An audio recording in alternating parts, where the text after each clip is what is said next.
Hello students, तो आज हम कर रहे हैं चैप्टर 3 क्लास 10th मैथमेटिक्स का pair of linear equation in two variables. ठीक है, तो चलिए इसके पहले हम बहुत बड़ा ये नाम है चैप्टर का, इसका हम नाम पहले समझ लेते हैं, इसको थोड़ा समझ लेते हैं कि इतना बड़ा नाम का मतलब क्या है।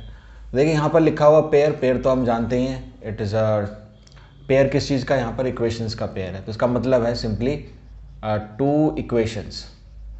तो पेयर यहाँ इक्वेशंस के लिए बोला गया है, लेकिन ये दोनों इक्वेशन क्या होंगी, सेम वेरिएबल्स में ली जाएंगी। दोनों के अंदर जो वेरिएबल्स हैं वो सेम होंगे। ठीक है, लीनियर हम पहले ही समझ चुके हैं, हमने लीनियर पॉलिनोमियल पढ़ा था जिसमें हमने इसके बारे में बताया था कि लीनियर का मतलब होता है कि जो वेरिएबल है उसकी डिग्री होनी चाहिए 1। ठीक है, डिग्री क्या होती थी? डिग्री होती थी आपकी हाईएस्ट पावर। जो भी वेरिएबल होता है उसकी जो पावर होगी हाईएस्ट, है ना, इसको आप हाईएस्ट पावर कहें या हाईएस्ट एक्सपोनेंट कहें या हाईएस्ट इंडिसेस कहें, एक ही बात है। हाईएस्ट पावर 1 होगी, दैट इज कॉल्ड लीनियर। और इसका ज्योमेट्रिकल रिप्रेजेंटेशन जो होता है एक लाइन होता है, स्ट्रेट लाइन, तो वहाँ से इसका नाम भी आता है लीनियर। तो यहाँ देखें, अगर आप जब भी लीनियर लिखा हो तो आप समझ लें उसका ज्योमेट्रिकल रिप्रेजेंटेशन जो है वो एक स्ट्रेट लाइन होगा। इक्वेशन है यहाँ पर, अब ये पॉलिनोमियल की जगह इक्वेशन हो गया। अब कैसे होगा? बस सिंपली आपको क्या करना होगा, वहाँ पर इक्वल टू साइन लगा देंगे तो ये इक्वेशन बन जाएगी। और वेरिएबल्स हैं यहाँ पर, अब यहाँ पर दो वेरिएबल का यूज़ किया जाएगा। ठीक है, तो वेरिएबल्स आप दो कोई भी ले सकते हैं, जनरली ज़्यादातर एक्स और वाई का यूज़ किया जाता है। ठीक है ना, या आप कोई चाहे तो यू वी भी ले सकते हैं, आप कोई और एस टी ले सकते हैं, आपकी जो मर्जी हो वो आप दो पेयर ऑफ वेरिएबल्स का यूज़ कर सकते हैं। तो यहाँ हमने बात की थी two equation in same variable, तो यानी कि दोनों ही इक्वेशन सेम वेरिएबल में होंगी, एक्स और वाई में होंगी। ठीक है, थोड़ा सा इसको और समझें अगर हम इसी बात को, तो इसके अंदर क्या क्या चीज़ें हमने देखी। इसके अंदर एक तो वेरिएबल्स होते हैं, और वेरिएबल्स कितने होते हैं? दो वेरिएबल्स होते हैं, टू वेरिएबल्स। तो दो सारी चीज़ मिलाकर ये जो इक्वेशंस बनेंगी टू वेरिएबल्स। और अभी हमने बताया कि वेरिएबल क्या हो सकते हैं, जैसे ज़्यादातर हम एक्स वाई का एज ए पेयर यूज़ करते हैं, या हम यू और वी यूज़ कर सकते हैं, या एस और टी यूज़ कर सकते हैं। ठीक है, कहने का मतलब है कि ये कुछ भी हो सकते हैं। उसके बाद दूसरी चीज़, जैसे कि पॉलिनोमियल में हमने पढ़ा था कांस्टेंट्स होते हैं कुछ, और कांस्टेंट इसके अंदर जनरली ए बी और सी, है ना, इस फॉर्म में ले जाते हैं।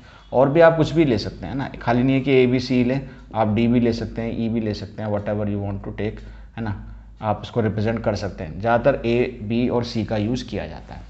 अब ये कांस्टेंट कहाँ से आते हैं? ये ए बी सी तो नोटेशन है, लेकिन ये वैल्यूज़ क्या लिए होते हैं? ये कोई भी रियल नंबर हो सकते हैं, कोई भी रियल नंबर हो सकते हैं। फर्स्ट चैप्टर में हमने रियल नंबर पढ़ लिया, तो ए बी सी में कोई भी नंबर हो सकती है, इंटीजर इंटेग्रल वैल्यू हो सकती है, फ्रैक्शन हो सकते हैं। ठीक है, अब ये इक्वेशन में दो जगह दिखाई देते हैं। एक तो ए बी की अगर बात करें तो ए बी यूज़ होते हैं एज कोफिशिएंट्स की तरह, एज कोफिशिएंट्स। कोफिशिएंट्स इसका ए जनरली कोफिशिएंट्स होता है ऑफ एक्स का, एंड बी होता है वाई का। ठीक है, इस तरह से इसको बनाया जाता है। और सी जो है हमारा, जो सी का यूज़ है वो यूज़ होता है एज ए कांस्टेंट टर्म, इसको हम कांस्टेंट टर्म की तरह यूज़ करते हैं। ठीक है,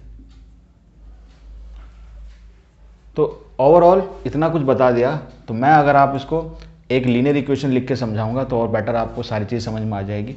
तो linear equation in two variable में लिखेंगे तो हम उसको इस तरह से लिख सकते हैं, A X plus B Y plus C, और यहाँ पर इक्वल टू साइन। यानी जो थर्ड चीज़ मैंने बताने वाला था वो था आपका इक्वल टू। इक्वलिटी का यूज़ किया जाता है, यानी आप पॉलिनोमियल में इक्वल टू साइन का यूज़ कर दें तो वो इक्वेशन बन जाती है। तो ये हमारा एक पॉलिनोमियल हुआ और हमने यहाँ पर इक्वल टू साइन भी लिया। तो वेरिएबल्स, टू वेरिएबल्स, कॉन्स्टेंट्स यानी ए बी सी और एक इक्वल टू साइन मिलकर हमारी ये बन जाती है linear equation in two variable. ठीक है, तो यहाँ पर वेरिएबल क्या है? एक्स और वाई, और ए बी सी कोई भी रियल नंबर हो सकता है। लेकिन हमारा चैप्टर क्या है? Pair of linear equation in two variable. हमें अगर पेयर बनाना हो तो वो कैसे बनेगा?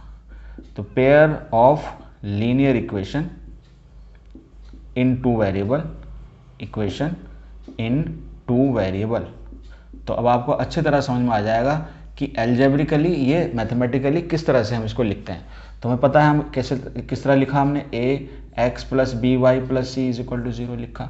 ठीक है, हमें दूसरी लिखनी है तो हमें इसको नंबर देना पड़ेगा। हम इसके सबस्क्रिप्ट में लिखते हैं A1 B1 C1, और अब दूसरी हम लिख सकते हैं as A2x plus b2y plus c2 is equal to 0।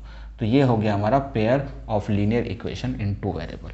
I think ये इंट्रोडक्शन में आपको क्लियर हो गया होगा कि एक पेयर ऑफ लीनियर इक्वेशन में क्या क्या चीज़ें इन्वॉल्व होती हैं।